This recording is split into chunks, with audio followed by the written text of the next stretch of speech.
Halo semuanya, kembali lagi bersama saya di Oyuma Desktop. Video kali ini merupakan rakitan bulan April lalu, di mana kalian mau rakitan PC full part baru dengan CPU Intel dan GPU Nvidia. Untuk rakitan ini beberapa part utama seperti CPU, MOBO, PSU, RAM, SSD, dan GPU merupakan saran dari saya, tapi sisanya klien yang pilih sendiri. Saya kasih opsi dulu agar budgetnya masuk akal, tapi eksekusinya tetap keputusan klien. Jujur, untuk bagian casing agak kaget pas datang. Karena saya sarankan usai push tapi yang datang casing 1 jutaan. Tapi namanya preferensi, ya bebas aja selama kompatibel. Aslinya rakitan ini bisa di-press jadi 15 jutaan. Tapi karena ada beberapa part yang kemahalan jadinya over budget. Tapi dari performa, untuk gaming-game AAA zaman sekarang sudah sangat oke untuk settingan grafik rata kanan dengan FPS stabil di 60 fps. Nah, daripada penasaran untuk part-partnya apa aja, yuk disimak. Oh iya, sebelum kelupaan, Oyuma Desktop menyediakan jasa rakit bagi yang Anda ingin rakit sebuah PC impian.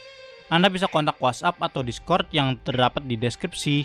Anda tinggal sebutkan budget Anda dan kebutuhannya untuk apa, mau itu gaming atau editing, nanti saya akan membuat list part-partnya sesuai budget yang Anda mau. Durasi rakit PC di Oyuma Desktop sekitar 2 harian, paling cepat ketika semua partnya sampai, agar saya bisa benchmark dan bisa record untuk jadi konten rakitan juga. Untuk biaya konsultasinya gratis, dan rakit di Oyuma Desktop sudah termaksud install Windows atau aplikasi atau game request yang kalian mau. Tapi untuk ongkos kirim serta biaya packing tetap kalian yang tanggung. Untuk pengiriman menggunakan GoSend jika wilayahnya di Jabodetabek. Lalu jika di luar jangkauan GoSend, maka akan menggunakan pengiriman JNT Cargo atau via Shopee jika Anda mau. Lokasi saya berada di Jakarta Pusat, dan saya pernah kirim-kirim rakitan ke daerah paling jauh yaitu Aceh, Minahasa, dan Balikpapan. Selama ini aman, belum ada masalah karena packingnya di cover kayu dan dalamnya diganjel dengan bubble wrap. Jadinya ya belum ada masalah sampai saat ini. Tapi kalian bisa langsung datang ke tempat saya untuk ngambil PC langsung di tempat saya. Setelah promosi ini, lanjut lagi untuk rakitan PC kali ini. Jadi tunggu apa lagi? Yuk disimak.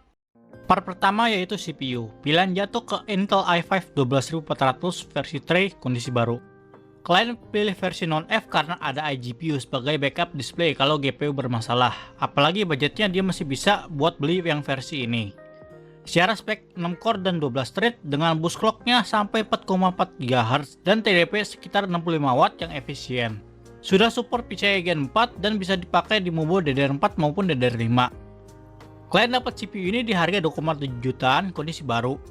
Alternatif performa yang lebih kencang bisa ambil i5 Gen 14 versi F, sedangkan kalau mau hemat beberapa ratus ribu bisa ambil i5 Gen 12 versi F.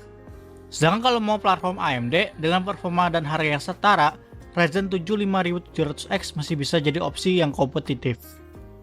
Untuk motherboard, pilihan jatuh ke ASRock B760M Pro RS D4 kondisi baru. Klien pilih ini karena suka modelnya, heatsinknya lebih proper dan sudah ada USB Type-C di rear I/O-nya. Perlu dicatat, nasib platform LG 1700 ini hampir mirip kayak A4. Upgrade pad ke depannya cukup terbatas kalau sudah pakai CPU yang proper. Secara spek, MOBO ini MATEX 4 slot RAM DDR4 support hingga 128GB dengan VRM 7+1+1 PowerPass Dr. Mouse yang solid untuk CPU ini. Storage-nya ada 2 slot M.2 Gen 4 yang salah satunya di cover heatsink, plus 4 port SATA 3. Nilai plus MOBO ini ada slot M.2 WiFi tersendiri lengkap dengan antena slot di belakangnya. Jadi pasang WiFi card ke depannya lebih mudah. Walau di harga yang sama ada MOBO yang sudah include WiFi. Apalagi di bagian I/O-nya mau itu onboard dan rear I/O terdapat USB Type-C yang memudahkan kalian jika menggunakan storage eksternal. Sedangkan MOBO ini saya dapat di 1,8 jutaan kondisi baru. Saran saya sebetulnya lebih ke Asus Prime B760M atau MSI Pro B760M karena sudah ada WiFi bawaan di harga yang sama. Atau kalau mau lebih murah, ada Colorful Battle X B760MG Wi-Fi yang harganya 1,8 jutaan. RAM kali ini pakai T-Force Delta RGB 16GB konfigurasi 2x8, DDR4 3200 MB transfer kondisi baru. Klien pilih RAM ini karena mau brand yang dikenal, ada RGB-nya dan aftersales-nya yang terjamin karena dipegang distributor Foxconn. Secara spek biasa aja, ya CL16 dengan voltage-nya 1,35 volt dan support XMP 2.0. Di bulan April 2026, RAM ini kalian dapat di 2,1 jutaan kondisi baru. Kalau mau lebih murah, bisa ambil Kyo Heritage yang kondisi baru, atau cari bekas dengan garansi distributor yang jelas jika ingin lebih tekan budget lagi. Sedangkan SSD-nya yang dipakai tim MP33 512GB NVMe Gen 3, kondisi baru, yang sudah sering dipakai dan terbukti reliable. Garansinya 5 tahun dipegang Foxconn, sangat membantu di situasi harga storage sekarang. Dengan spek yang cukup standar dan sering dibahas, SSD ini masih cukup worth it dipertimbangkan. Speed rate-nya up to 1700 MB per second dan rate-nya up to 1400 MB per second dengan TBW sekitar 120 tera. Waktu itu SSD ini masih dapat di 1,2 jutaan kondisi baru, tapi sekarang udah naik 1,5 jutaan bahkan 1,6 jutaan di beberapa toko. Alternatifnya bisa lirik Apacer AS2280P4 atau MaxBuy Max 3500 jika ingin G3. Tapi kalau harganya sudah mepet Gen 4, lebih baik langsung ambil SSD Gen 4 seperti TeForce G50 atau TeForce Z44A5 512GB yang secara spek jelas lebih unggul. GPU-nya klien memutuskan menggunakan RTX 5060 walau target awalnya menggunakan RTX 3060 bekas.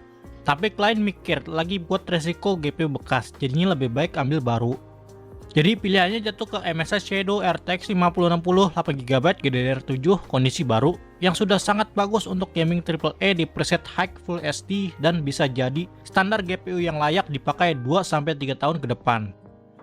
Secara spek memiliki 8GB VRAM GDDR7 dengan memori bus 128 bit dan bandwidth-nya 448GB per second serta sudah PCIe Gen 5. Lalu bus clock-nya sekitar 2527 MHz dan terdapat 3840 CUDA cores dengan arsitektur terbaru Blackwell. Untuk penggunaan daya maksimal sekitar 155 watt serta dibutuhkan konektor 1/8 pin power dengan rekomendasi PSU sekitar 550 watt dan ukuran GPU ini cukup compact untuk konfigurasi dual fan. Output display-nya terdiri dari 3 DisplayPort dan 1 kali HDMI yang cukup standar untuk GPU sekarang. Klien beli GPU ini di harga 6 jutaan kondisi baru yang mana harga sekarang sudah naik hampir 7 jutaan. Kalau mau lebih murah bisa ambil Colorful Gaming Duo RTX 5060 yang harganya 500 ribuan lebih murah dengan spek yang sama di harga sekarang. Atau cari RTX 3060 bekas sebagai alternatif jika ingin menekan budget. Untuk bagian cooling, klien kepincut Thermaltake Royal Connect 120 SE kondisi baru setelah saya kasih beberapa rekomendasi cooler dual tower. Keunggulan cooler ini ada di clearance RAM yang sangat bagus karena heatsink towernya serta fan depannya lebih tipis.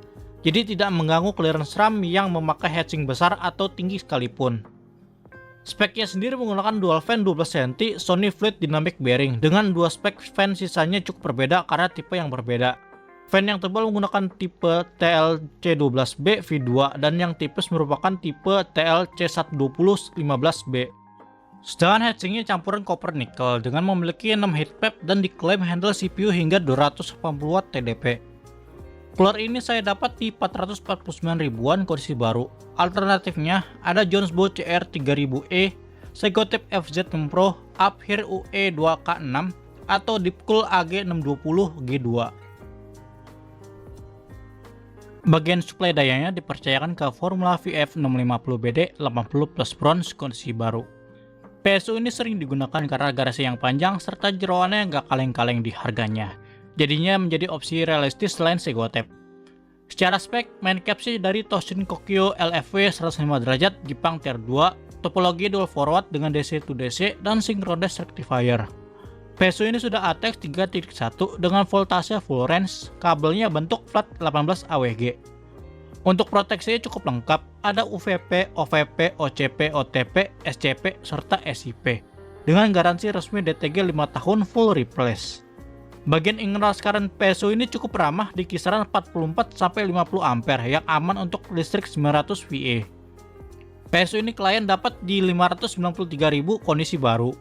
Alternatifnya ada Segotep BN 650W ID atau Gamdia Helios M2 650B, sedangkan kalau mau upgrade bisa naik ke Formula VF 650GD 80 plus Gold yang non modular.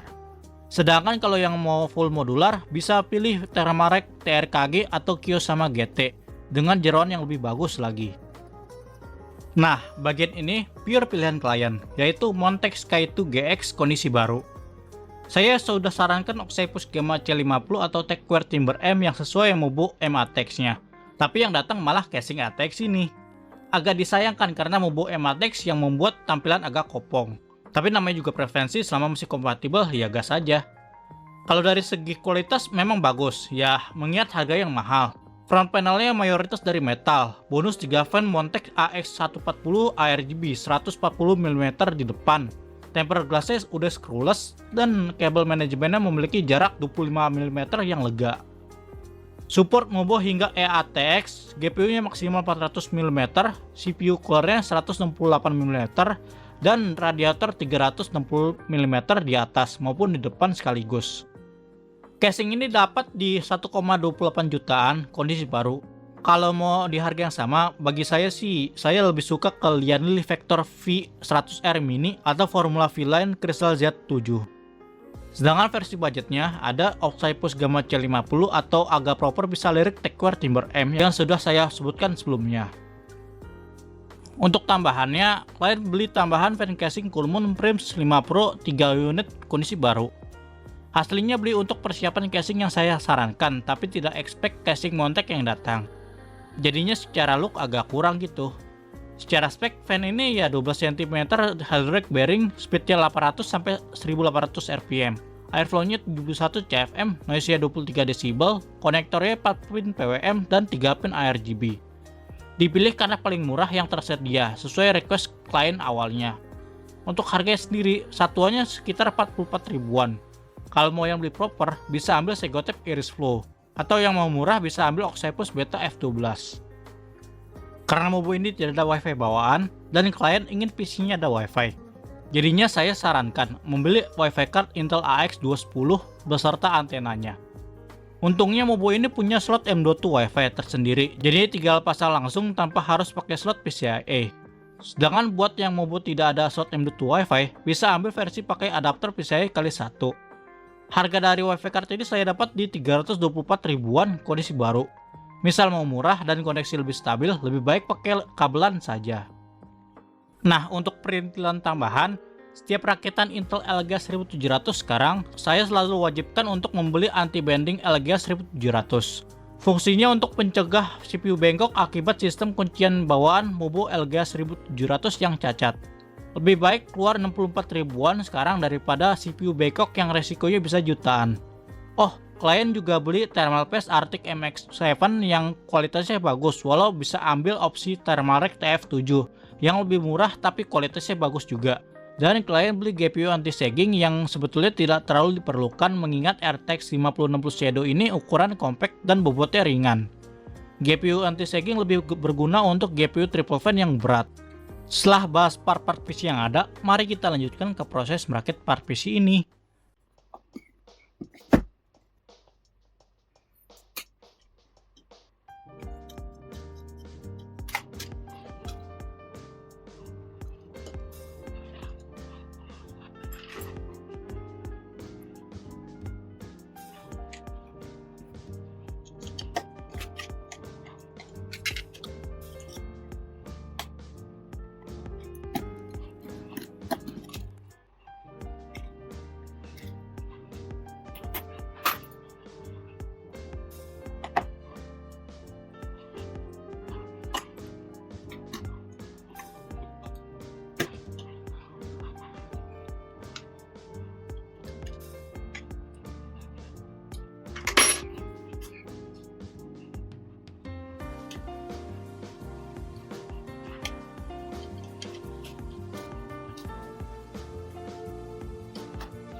Nah, selanjutnya mari kita lihat performa dari rakitan PC ini.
Busted.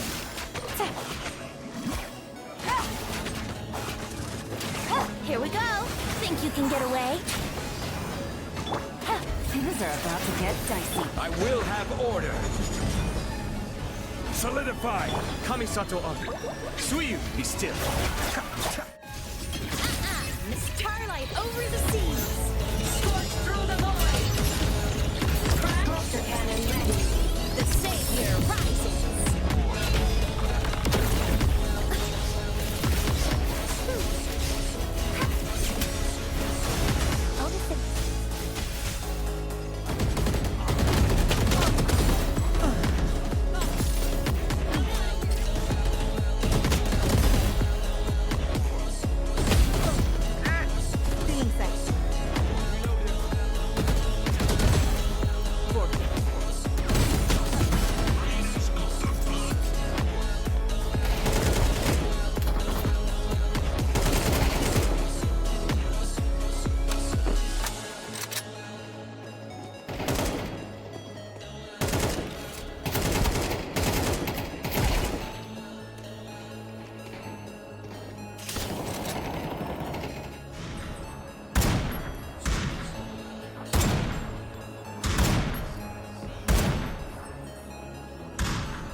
shame losing to a superior fighter.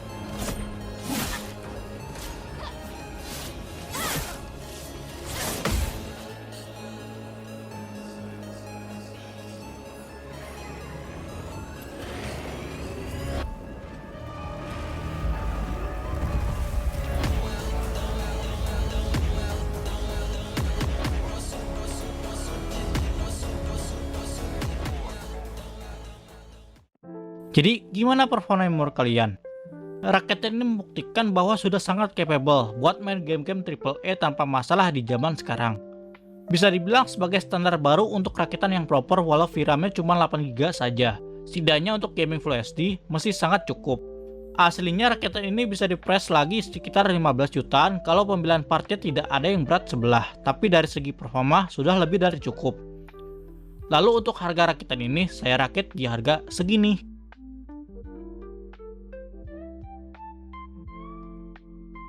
Sedangkan kalau mau rakit sekarang di Juli 2026 dengan performa yang mirip, alternatifnya bisa kayak gini.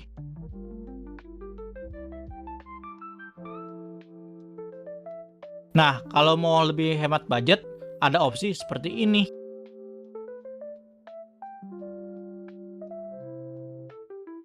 Raketan PC sekarang untuk standarnya memang harus di 11 jutaan ke atas jika ingin full baru semua.